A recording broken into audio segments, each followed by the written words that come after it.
بسم اللہ الرحمن الرحیم وأوحي إلى نوح أنه لن يؤمن من قومك إلا من قد آمن فلا تبتئس بما كانوا يفعلون۔ اور نوح کی طرف وحی کی گئی کہ آپ کی قوم میں سے صرف وہی لوگ ایمان لانے والے تھے جو پہلے ایمان لا چکے ہیں، بس آپ ان کی کارروائی سے مغموم نہ ہوں۔ اب آج سورہ ہود کی آیت نمبر 36 سے بیان ہے۔ پیچھے حضرت نوح علیہ السلام کا بیان چل رہا ہے، تو اب آگے اللہ پاک نے فرمایا کہ جب انہوں نے حضرت نوح علیہ السلام کی بارگاہ میں بہت بے ادبی اور گستاخی کی کہ آپ تو بشر ہیں اور نبی بن کر آ گئی ہیں، آپ کے ماننے والے تو بڑے غریب اور مسکین لوگ ہیں، ہم آپ کو نبی نہیں مانتے، آپ کے ماننے والے کوئی امیر کبیر لوگ کیوں نہیں ہیں، یا آپ کوئی بہت طاقتور انسان نہیں ہے۔ تو اب آگے یہ فرمایا جا رہا ہے، یعنی کہ اب جب حضرت مدتیں گزر گئیں حضرت نوح علیہ السلام کو اپنی قوم کو تبلیغ کرتے ہوئے اور درس دیتے ہوئے، مگر ان پر کوئی بھی اثر نہ ہوا ان کی قوم کے اوپر، بلکہ ان کی دشمنی حضرت نوح علیہ السلام کے ساتھ اور بڑھتی چلی گئی۔ وہ حضرت نوح علیہ السلام کے اور خلاف ہو گئے جب حضرت نوح علیہ السلام ان کو دین کا راستہ، ہدایت کا راستہ اور روشنی کا راستہ دکھاتے تھے،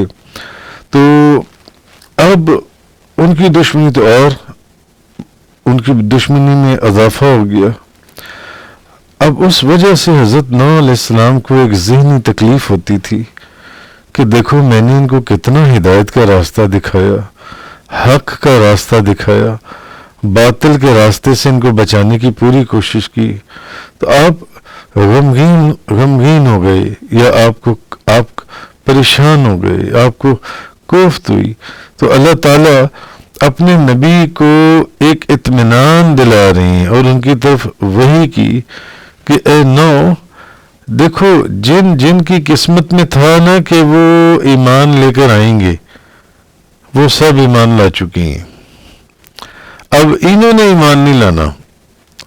آپ تو چاہتے ہیں نا کہ سبھی لوگ ایمان لے آئیں،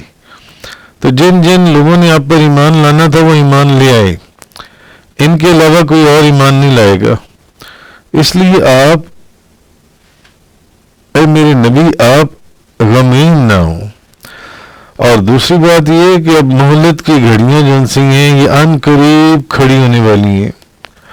اور ان کی تباہی کا وقت اب بہت قریب ہے۔ تو امام ابن جریر نے قتادہ سے روایت کیا کہ حضرت نوح علیہ السلام نے اپنی قوم کے کافروں کے خلاف یہ دعا کی کہ جس کا ذکر سورہ نوح آیت نمبر 26 کے اندر آیا، وَقَالَ نُوحٌ رَبِّ لَا تَذَرْ عَلَى الْأَرْضِ مِنَ الْكَافِرِينَ دَيَّارًا۔ اور نوح نے دعا کی، اے میرے رب زمین پر کافروں میں سے کوئی بسنے والا نہ چھوڑ۔ اس قدر حضرت نوح علیہ السلام ان سے پریشان ہوئے یا غمگین ہوئے کہ حضرت نوح علیہ السلام نے اللہ کی بارگاہ میں دعا کی، بے ادبی کرتے تھے، کہتے تھے ایک بشر ہو کر اللہ کا نبی کیسے ہو سکتا ہے؟ کوئی جن کیوں نہیں اللہ کا نبی بنا؟ کوئی فرشتہ کیوں نہیں اللہ کا نبی بنا؟ ایک انسان اللہ کا نبی؟ اور پھر آپ اللہ کے نبی ہوتے تو آپ خود بڑے امیر کبیر ہوتے، آپ کی تو اپنی حالت دیکھ لیں، اور اگر آپ اللہ کے نبی ہوتے تو آپ کے ماننے والے بڑے امیر کبیر ہوتے، آپ کے تو ماننے والے بڑے غریب اور مسکین ہیں جو ان سے ہیں۔ تو اس طرح وہ مذاق کرتے تھے حضرت نوح علیہ السلام کا۔ تو حضرت نوح علیہ السلام نے پھر ان کے لیے دعا کی کہ اے میرے رب زمین پر کافروں میں سے کوئی بسنے والا نہ چھوڑ، سب کو اب تباہی اور بربادی کے دہانے پر پہنچا دے۔ تو حضرت نوح علیہ السلام نے یہ دعا کر لی تو اللہ تعالیٰ نے پھر ان پر وحی نازل فرمائی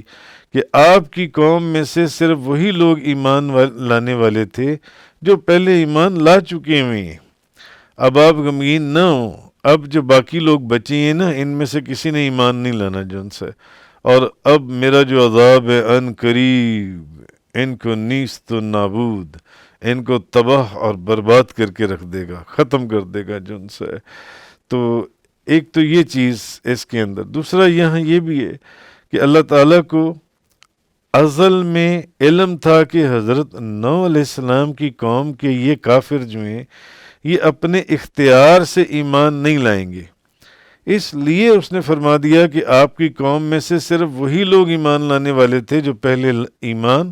لا چکے ہیں۔ کیوں؟ اس نے اپنے علم ازلی سے جانا اور اس نے پہلے ہی بتا دیا یہ لوگ اب ایمان، بھلے کہ اختیار انہی کے پاس تھا مگر اس نے اپنے علم ازلی سے جانا، یہ نہیں کہ اس کے جاننے سے یا اس کے لکھ دینے سے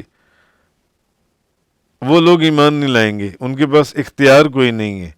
وہ مجبور ماض ہیں، نہیں ایسی کوئی بات نہیں ہے، بلکہ ان کے پاس پورا اختیار ہے، بس اس نے اپنے علم ازل سے جانا اور اس نے بتا دیا کہ یہ لوگ جن سے ہیں یہ ایمان نہیں لائیں گے جن سے۔